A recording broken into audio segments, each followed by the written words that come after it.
ബോണ്ടിൽ നിയമ പോരാട്ടം നയിച്ചത് തങ്ങളാണെന്ന് മേനി നടിച്ചിരുന്ന CPMന്റെ പൊയ്മുഖം വ്യക്തമാക്കുന്ന വിവരങ്ങൾ പുറത്ത്. ഇലക്ട്രൽ ബോണ്ടിൽ വിവാദത്തിലായ കമ്പനികളിൽ നിന്നെല്ലാം CPM സംഭാവന വാങ്ങിയെന്നാണ് തെളിയുന്നത്. ഇലക്ട്രൽ ബോണ്ടിൽ പങ്കാളിയാകാതെ നേരിട്ട് സംഭാവന സ്വീകരിക്കുകയാണ് CPM ചെയ്തത്. ആദായ നികുതി വിഭാഗത്തിന് നൽകിയ രേഖകൾ പുറത്തു വന്നപ്പോഴാണ് CPMന്റെ അഴിമതി വിരുദ്ധതയുടെ കള്ളത്തരം പൊളിഞ്ഞെടുത്തത്. RSP സംസ്ഥാന സെക്രട്ടറി ഷിബു ബേബി ജോർജാണ് ഇത് സംബന്ധിച്ച രേഖകൾ പുറത്തുവിട്ടത്. ഇലക്ട്രൽ ബോണ്ടിൽ ഉൾപ്പെട്ട കമ്പനികളിൽ നിന്ന് CPM പണം സ്വീകരിച്ചിട്ടുണ്ട് എന്നാണ് ഷിബു വെളിപ്പെടുത്തിയിരിക്കുന്നത്. ഇലക്ട്രൽ ബോണ്ടിൽ CPMന് ഇരട്ടത്താപ്പാണെന്നും അദ്ദേഹം ആരോപിച്ചു. 2017 മുതൽ 2022 വരെയുള്ള കാലയളവിൽ CPIM ഇലക്ഷൻ കമ്മീഷന് നൽകിയ രേഖകളാണ് ഷിബു ബേബി ജോൺ പുറത്തുവിട്ടത്. മേഘ എഞ്ചിനീയറിംഗ്, നവയുഗ എഞ്ചിനീയറിംഗ്, കേരളത്തിൽ നിന്ന് യൂണിടെക് തുടങ്ങിയ കമ്പനികളെല്ലാം CPIMന് പല തവണകളിലായി പണം നൽകിയിട്ടുണ്ട്. ഫാർമ മേഖലയിൽ നിന്നുള്ള കമ്പനികളിൽ നിന്ന് വരെ CPM പണം സ്വീകരിച്ചിട്ടുണ്ട് എന്നതാണ് ഇരട്ടത്താപ്പ് വ്യക്തമാക്കുന്നത്. കമ്പനികളിൽ നിന്ന് പണം നേരിട്ട് കൈപ്പറ്റുകയും ശേഷം ഇലക്ട്രൽ ബോണ്ട് വഴി ഫണ്ട് സ്വീകരിക്കില്ലെന്നും പറയുന്നവർ ഇതിന് മറുപടി പറയണമെന്ന് ഷിബു ബേബി ജോൺ ആവശ്യപ്പെട്ടു. എല്ലാ പാർട്ടികളും പ്രസ്ഥാനങ്ങളും പൊതുജനങ്ങളിൽ നിന്നും കമ്പനികളിൽ നിന്നും സംഭാവന സ്വീകരിച്ചാണ് പ്രവർത്തിക്കുന്നത്. എന്നാൽ ഇലക്ട്രൽ ബോണ്ട് വിഷയത്തിലെ CPIM നിലപാട് കണ്ടാൽ അവർ വിവാദ കമ്പനികളുമായി യാതൊരു ഇടപാടും നടത്തുന്നില്ല എന്നാണ് തോന്നുക എന്നും ഷിബു ബേബി ജോൺ വിമർശിച്ചു.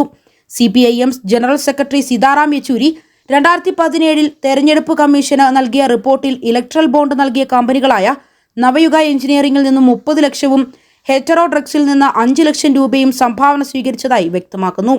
2019 നൽകിയ റിപ്പോർട്ടിൽ ഇലക്ട്രൽ ബോണ്ടിൽ ഉൾപ്പെട്ട നാഡ്കോ ഫാർമ ലിമിറ്റഡിൽ നിന്ന് 20 ലക്ഷം രൂപ സംഭാവനയായി സ്വീകരിച്ചിട്ടുണ്ട്. 2021 നൽകിയ റിപ്പോർട്ടിൽ നവയുഗ എഞ്ചിനീയറിംഗ് കമ്പനിയിൽ നിന്ന് 2 തവണയായി 50 ലക്ഷം രൂപ കൈപ്പറ്റി.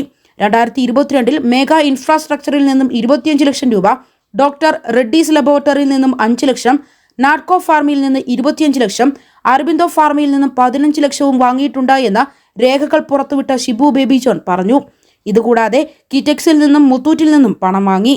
യൂണിടെക്കും 2 തവണ പണം നൽകിയിട്ടുണ്ട്.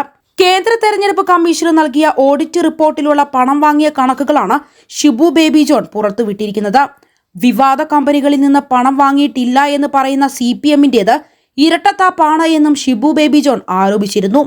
അതേസമയം ഇലക്ട്രൽ ബോണ്ടിൽ ഉൾപ്പെട്ട വിവാദ ഫാർമ കമ്പനികളിൽ നിന്ന് CPM പണം വാങ്ങിയെന്ന RSP നേതാവ് ഷിബു ബേബി ജോണിന്റെ ആരോപണത്തിന് മറുപടിയുമായി പാർട്ടി ജനറൽ സെക്രട്ടറി സീതാറാം യെച്ചൂരിയും രംഗത്തു വന്നു.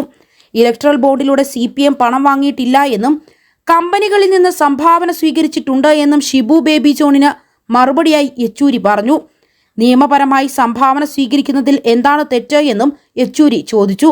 CPM സംഭാവന സ്വീകരിച്ചതെല്ലാം സുതാര്യമായിട്ടാണെന്നും തെരഞ്ഞെടുപ്പ് കമ്മീഷന് സംഭാവന കിട്ടിയ വിവരങ്ങൾ നൽകിയിട്ടുണ്ട് എന്നും യെച്ചൂരി വിശദമാക്കി.